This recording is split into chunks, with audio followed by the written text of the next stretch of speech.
Bismillah. Assalamualaikum semuanya. Bayangkan Anda berada di titik rendah dalam hidup. Anda baru saja meninggalkan rumah, pekerjaan, dan semua aset yang Anda kumpulkan bertahun-tahun. Demi sebuah keyakinan, Anda tiba di kota yang asing dengan kantong kosong.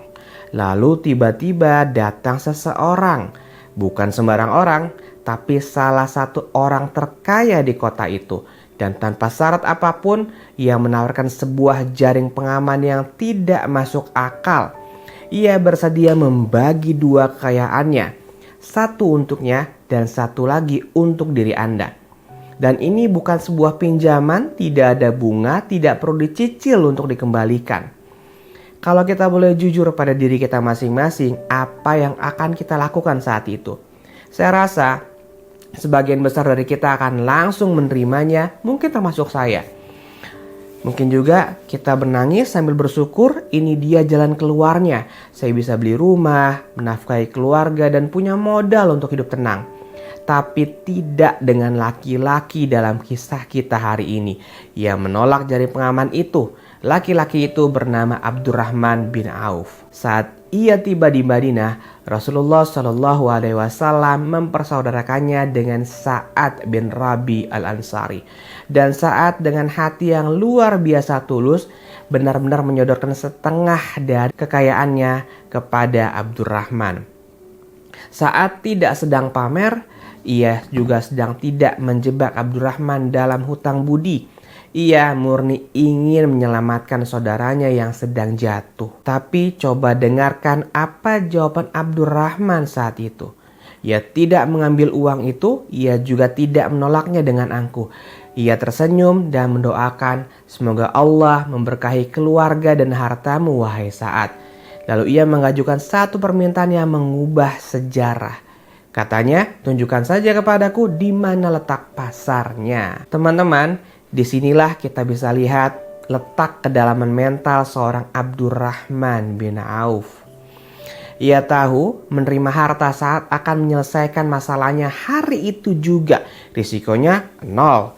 Tapi ia juga sadar uang pemberian suatu saat akan habis. Abdurrahman mungkin meninggalkan seluruh modal dan asetnya di Makkah.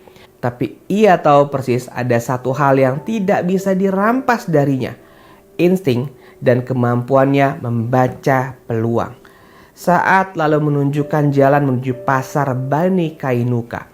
Sebuah pasar yang saat itu sangat keras, sangat kompetitif dan dikuasai oleh para pedagang Yahudi yang sangat lihai.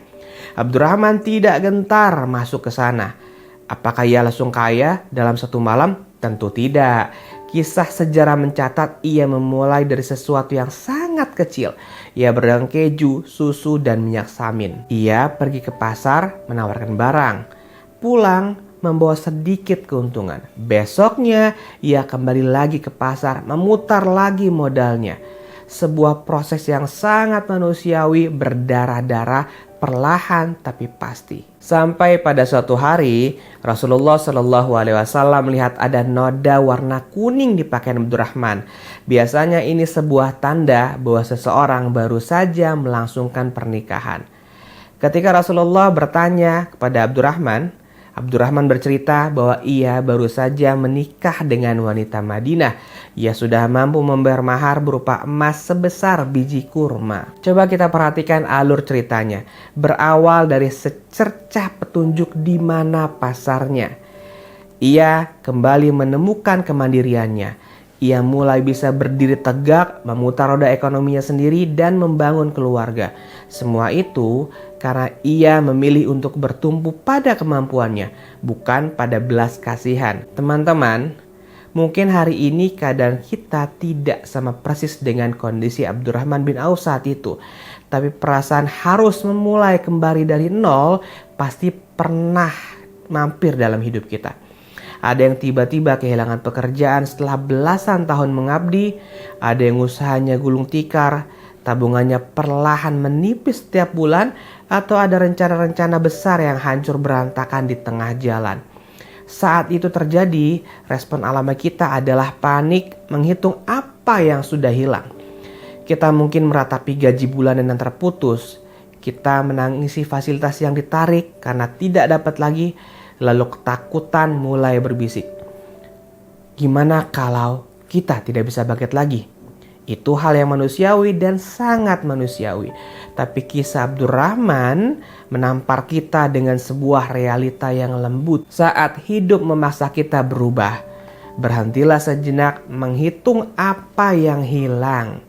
Mulailah kita lihat apa yang masih tersisa. Uang Anda mungkin habis, tapi jam terbang, pengalaman dan cara Anda berkomunikasi, ketangguhan mental Anda, itu semua tidak akan hangus terbakar begitu saja. Itu adalah aset abadi. Di zaman sekarang, pasar tidak harus berupa lapak di pinggir jalan. Pasar kita hari ini bisa jadi adalah jaringan pertemanan kita. Bisa jadi adalah sebuah perusahaan yang mungkin sedang mencari keahlian kita. Atau bahkan internet dan media sosial tempat Anda bisa menawarkan karya Anda. Kadang kita bukannya tidak memiliki kemampuan, kita hanya sedang kebingungan mencari di mana pasar yang tepat untuk kemampuan kita itu. Dan satu lagi pelajaran penting dari kisah ini. Abdurrahman memang mandiri, tapi ia tidak berjalan sendiri. Ada saat yang dengan lapang dada menunjukkan jalannya. Artinya apa? Mandiri bukan berarti anti bantuan. Kadang bantuan terbaik dari seorang teman bukanlah pinjaman uang. Bantuan terbaik kadang hanya berupa informasi, sebuah rekomendasi, sebuah link lowongan pekerjaan, atau sebuah kalimat sederhana. Coba deh kamu temuin si A, kayaknya dia butuh keahlian kamu. Hari ini mungkin kita belum bisa mengembalikan semua yang pernah hilang.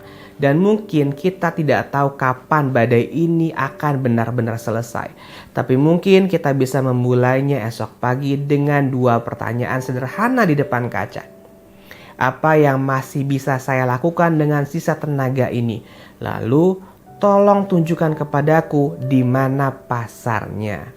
Terima kasih sudah meluangkan waktu untuk merenung bersama di channel ini. Semoga cerita ini bisa menemani teman-teman yang saat ini sedang berjuang, merangkak, dan memulai kembali dari titik nol. Saya pamit undur diri, sampai jumpa dengan kisah berikutnya. Assalamualaikum warahmatullahi wabarakatuh.